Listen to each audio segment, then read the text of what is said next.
కొండను తవ్వి ఎలుకను పట్టడం పాత సామెత. కానీ నీళ్లతో బండి నడిపించి ప్రపంచాన్ని షేక్ చేయడం మన టాటా వల్ల కొత్త పద్ధతి.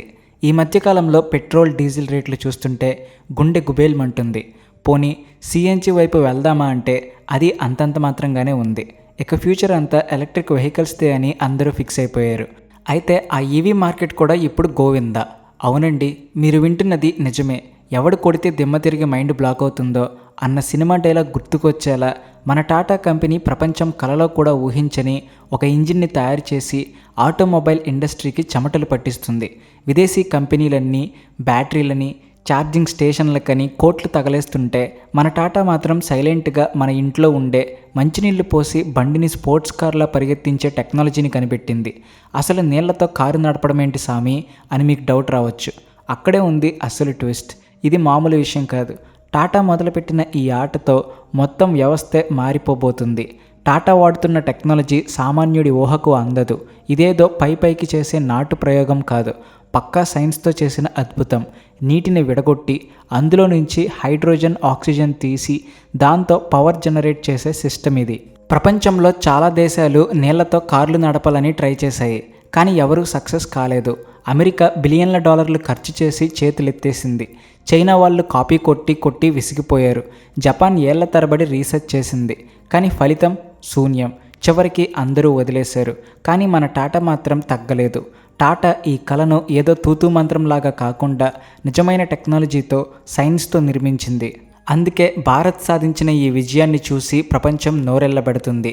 ఇప్పుడు ప్రపంచాన్ని ఇబ్బంది పెడుతున్న సమస్యలను ఈ ఇంజిన్ ఎంత సింపుల్ సొల్యూషనో చూడండి. ఇందులో బరువుండే బ్యాటరీలు గొడవలేదు, అరుదైన లోహాలు వెతకక్కర్లేదు, లిథియం గనులు తవ్వక్కర్లేదు. జస్ట్ ఒక ట్యాంక్, అందులో నీళ్లు, ఒక స్మార్ట్ సిస్టమ్, అంతే. ఆ సిస్టమే నీటిని ఆక్సిజన్, హైడ్రోజన్గా మారుస్తుంది. అంటే దీనికోసం హైడ్రోజన్ని స్టోర్ చేయాల్సిన పనే లేదు, ఖరీదైన ట్యాంకులు అక్కర్లేదు, పేలిపోతుందన్న భయం అస్సలు ఉండదు. మన ఇంట్లో నీళ్ల మోటార్ ఎలా పనిచేస్తుందో ఈ ఇంజిన్ కూడా అంతే స్మూత్గా పనిచేస్తుంది. అందుకే దీన్ని గేమ్ చేంజింగ్ టెక్నాలజీ అంటున్నారు. దీని వెనుక ఉన్న అతిపెద్ద మ్యాజిక్ ఫ్యూయల్ మేనేజ్మెంట్ సిస్టమ్. మీరు ట్రాఫిక్లో మెల్లగా వెళ్తుంటే అది శక్తిని ఆదా చేయడానికి తక్కువ హైడ్రోజన్ని ఉత్పత్తి చేస్తుంది. దీనివల్ల పవర్ సేవ్ అవుతుంది. ఇంజిన్కి ఎంత కావాలో అంతే అందుతుంది. అదే మీరు హైవే మీదకు ఎక్కి యాక్సలరేటర్ తొక్కగానే సిస్టమ్ వెంటనే ఎక్కువ నీటిని విడగొట్టి ఎక్కువ హైడ్రోజన్ని అందిస్తుంది. ఇంజిన్ని టర్బో మోడ్లోకి తీసుకెళ్తుంది. అంటే కారు దానంతటా అదే అవసరానికి తగ్గట్టు పవర్ని అడ్జస్ట్ చేసుకుంటుంది. అనవసరమైన ఖర్చు లేదు, అవసరమైన లోడ్ లేదు. ఈ తెలివి ఇప్పటి ఈవీ కంపెనీలకు లేదు. ఈవీలు ఎప్పుడూ బ్యాటరీల మీదే ఆధారపడతాయి. ఛార్జింగ్ అయిపోతే బండి ఎక్కడికక్కడ ఆగిపోవాల్సిందే. ఇక ఇంజిన్ వేడి గురించి మాట్లాడుకుందాం. అంతకంటే ముందు మీరు మా ఛానల్ సబ్స్క్రైబ్ చేసుకోకపోతే వెంటనే సబ్స్క్రైబ్ చేసుకుని కామెంట్ సెక్షన్లో జై హింద్ అని రాయడం మర్చిపోకండి.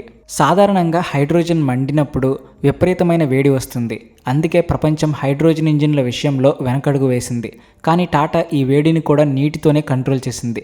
ఉష్ణోగ్రత పెరిగితే నీటినే కూలెంట్గా వాడేలా ఇంజిన్ని డిజైన్ చేశారు. అంటే ఇంధనాన్ని ఇచ్చే నీరే ఇంజిన్ని చల్లగా కూడా ఉంచుతుంది. ఒక్క దెబ్బకు 2 పిట్టలన్నమాట. ఇది చాలా సేఫ్ కూడా. ఎండాకాలం మండుటెండల్లో కూడా ఇంజిన్ హీట్ ఎక్కదు. ఇంకో గమ్మత్తైన విషయం ఏమిటి అంటే నీటిని విడగొట్టినప్పుడు హైడ్రోజన్తో పాటు ఆక్సిజన్ కూడా వస్తుంది కదా. ఆ ఆక్సిజన్ని కూడా వాడొచ్చని ప్రపంచంలో ఎవ్వరూ ఊహించలేదు. కానీ టాటా రీసెర్చ్ టీం ఈ మిగిలిన ఆక్సిజన్ని ఇంజిన్ లోపలికి పంపి ఇంధనం ఇంకా బాగా మండేలా చేసింది. దీనివల్ల పొగ తక్కువ వస్తుంది. ఇంజిన్ ఎంత క్లీన్గా నడుస్తుందంటే దీని సైలెన్సర్ నుంచి వచ్చే గాలిని చూసి జనం ఆశ్చర్యపోతారు. అసలు బండి నుంచి పొగ వస్తుందా లేక ఎయిర్ ప్యూరిఫైయర్ పెట్టారా అని డౌట్ పడతారు. అయితే ఈ ఇంజిన్ కనుక మన భారత్లోకి వస్తే ఎవరికి లాభం? ముందుగా మన లారీ, బస్ డ్రైవర్లకు. ఈ రోజుల్లో డ్రైవర్లు తమ సంపాదనలో సగం డీజిల్ కోసమే ఖర్చు చేస్తున్నారు. కానీ ఈ వాహనాలు నీటితో నడిస్తే డీజిల్ అనే మాటే మాయమైపోతుంది. రవాణా ఖర్చు తగ్గిపోతుంది. సరుకులు చౌకగా మారుతాయి. మన దేశ ఎకానమీ జెట్ స్పీడ్తో దూసుకెళ్తుంది. విదేశీ ఆర్థికవేత్తలు భారత్ ఇంత సడన్గా ఎలా డెవలప్ అయ్యిందా అని జుట్టు పీక్కుంటూ ఉంటారు. ఈ టాటా ఇంజిన్ కేవలం ఒక టెక్నాలజీ మాత్రమే కాదు, ప్రపంచ రాజకీయాలను మార్చేసే తుఫాన్. ఇప్పటిదాకా భారత్ చమురు కోసం అమెరికా కంపెనీల మీదో, సౌదీ అరేబియా మీదో, రష్యా మీదో ఆధారపడాల్సి వచ్చేది. కానీ ఈ వాటర్ ఇంజిన్ మార్కెట్లోకి రాగానే ఆయిల్ మార్కెట్ మొత్తం తలకిందులవుతుంది. ఎందుకంటే ప్రపంచంలో ఏ దేశం దగ్గర ఎంత ఆయిల్ ఉన్నా అవి నీటితో పోటీ పడలేవు. నీళ్లు ప్రపంచంలో ప్రతి ఇంట్లో ఉన్నాయి, ప్రతి నదిలో ఉన్నాయి, ప్రతి గ్రామంలో నగరంలో దొరుకుతాయి. ఇప్పటి వరకు చమురు ఉంది కదా అని ప్రపంచాన్ని శాసించిన దేశాల నుంచి భారత్కు స్వేచ్ఛ లభిస్తుంది. ఇప్పుడు మరో కోణం కూడా చూద్దాం. భారత్లో ప్రతి కారు, బస్, లారీ నీటితో నడవడం మొదలు పెడితే ఎవరికి ఎక్కువ నష్టం జరుగుతుంది? ఫస్ట్ ప్లేస్లో చైనా ఉంటుంది. ఎందుకంటే చైనా ప్రపంచానికి బ్యాటరీలను అమ్మి కోట్లు సంపాదిస్తుంది. వాళ్ళ లిథియం బ్యాటరీ ఇండస్ట్రీ, ఈవీ ఛార్జర్లు, ఎలక్ట్రిక్ మోటార్లు. భారత్ వేసిన ఈ ఒక్క అడుగుతో ఆ ఇండస్ట్రీ మొత్తం కుప్పకూలుతుంది. ఎందుకంటే మార్కెట్లో చౌకగా, సురక్షితంగా, బలంగా ఉండే నీటి ఇంజిన్ దొరుకుతుంటే లక్షలు పోసి మరీ బ్యాటరీ కారు ఎవడు కొంటాడు? జనం నేరుగా టాటా షోరూమ్కి వెళ్తారు. చైనా ఎలక్ట్రిక్ వెహికల్ కంపెనీలు మూతపడడానికి ఎంతో టైం పట్టదు. ఇక అమెరికా సంగతి చూద్దాం. అమెరికా ఆయిల్, ఆటోమొబైల్ లాబీ ప్రపంచంలోనే అత్యంత పవర్ఫుల్ లాబీ.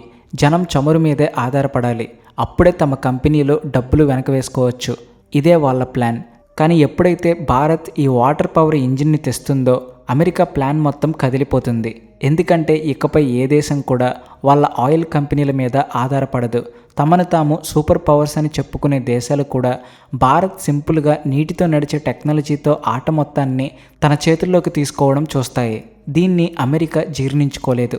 చరిత్ర చూస్తే ఆయిల్ ఇండస్ట్రీకి నష్టం వచ్చే టెక్నాలజీ ఎప్పుడు వచ్చినా దాన్ని ఆపడానికి వాళ్ళు చేయని ప్రయత్నం ఉండదు. స్టాన్లీ మేయర్ విషయంలో కూడా అదే జరిగింది అంటారు. ఆయన నీటితో నడిచే కారుని తయారు చేశాడు, కానీ కొన్నేళ్ల తర్వాత అనుమానాస్పద స్థితిలో చనిపోయాడు. ఆ టెక్నాలజీ మాయమైపోయింది. కానీ ఈసారి కథ వేరు. ఎందుకంటే ఈ ఆట ఏదో చిన్న గరాజ్లో ఆడడం లేదు. టాటా లాంటి గొప్ప భారతీయ కంపెనీ చేతుల్లో ఉంది. దీన్ని ఎవరూ తొక్కేయలేరు, ఎవరూ బెదిరించలేరు, ఎవరూ మాయం చేయలేరు. విదేశీ కంపెనీలు దీన్ని ఆపాలని చూడొచ్చు, కానీ భారత్ ఐక్యత ముందు, టాటా బలం ముందు వాళ్ళ పప్పులు ఉడకవు. ఎందుకంటే ఇక్కడ పనిచేస్తుంది ఒక్క ఇంజనీర్ కాదు, ఒక రీసెర్చ్ టీం, ఒక ఆటోమొబైల్ వ్యవస్థ ఉంది, ఒక దేశం మొత్తం ఉంది.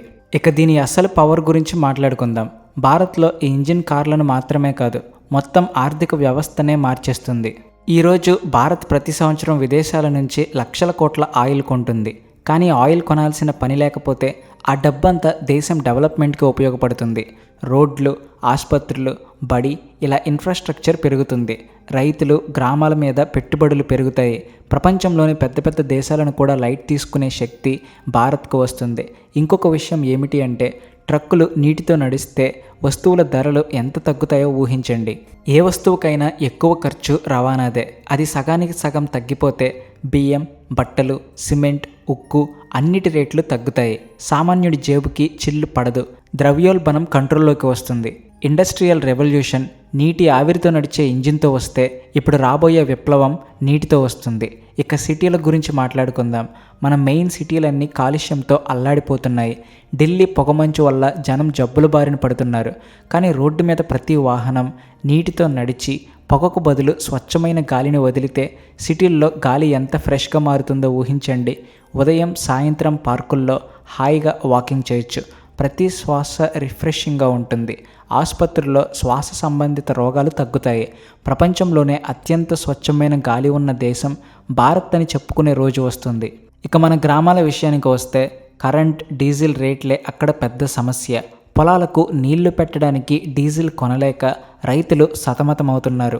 కానీ మోటార్లు నీటితోనే నడిస్తే సాగునీరు చౌకగా మారుతుంది, పంటలు బాగా పండుతాయి, రైతు జీవితం సుఖంగా మారుతుంది. ఈ టెక్నాలజీ గ్రామాలకు కొత్త వెలుగు తెస్తుంది. ఇక చివరిగా మన ఆర్మీ గురించి చెప్పుకోవాలి. బోర్డర్లో ప్రతిరోజు వేల లీటర్ల డీజిల్ వాడుతున్నారు. యుద్ధం వస్తే అది ఇంకా 10 రెట్లు ఎక్కువ అవుతుంది. కానీ మన ట్యాంకులు, ఆర్మీ ట్రక్కులు నీటితో నడిస్తే మన దేశం ఫ్యూయల్ కోసం ఎవరి మీద ఆధారపడాల్సిన పని లేదు. యుద్ధం జరిగేటప్పుడు శత్రువు భారత్ ఆయిల్ సప్లై ఆపేయండి అని అనలేడు. ఎందుకంటే మనకు కావాల్సింది నీళ్లు మాత్రమే. నీళ్లు ఎక్కడుంటే అక్కడ మన వాహనాలు దూసుకెళ్తాయి. ఈ ఒక్క విషయం చాలు ప్రపంచంలో ఏ సైన్యాన్నైనా ఎదుర్కోవడానికి. ఇప్పుడు ఒక పెద్ద ప్రశ్న, ఈ టెక్నాలజీ నిజంగా ప్రపంచాన్ని మారుస్తుందా? దీనికి ఆన్సర్ అవుననే చెప్పుకోవాలి. ఎందుకంటే 100 ఏళ్లుగా ప్రపంచం దీని గురించి కలలు కంటుంది. కానీ భారత్ మాత్రమే దాన్ని సాధించింది. ఇప్పుడు విదేశీ కంపెనీలకు సవాల్ విసరడానికి భారత్ రెడీగా ఉంది. నీటితో నడిచే కార్లు మన రోడ్ల మీద తిరుగుతుంటే ప్రపంచం చూసి చప్పట్లు కొట్టాల్సిందే. ఎందుకంటే భారత్ మేధస్సు మనది, భవిష్యత్తు మనది అని టాటా నిరూపించింది. భవిష్యత్తులో మీరు మీ కారులో ఒక క్యాన్ నీళ్లు పెట్టుకుని ఛార్జింగ్ స్టేషన్లో గొడవ లేకుండా, పెట్రోల్ బంకుల దగ్గర క్యూలు లేకుండా, బ్యాటరీ అయిపోతుందన్న భయం లేకుండా లాంగ్ డ్రైవ్కి వెళ్తుంటే ఆ కిక్కే వేరు కదా. మరి ఈ వీడియో మీద మీ అభిప్రాయాన్ని కామెంట్ సెక్షన్లో చెప్పడం మర్చిపోకండి. జై హింద్. అలాగే వీడియో నచ్చితే please like and share and also thanks for watching.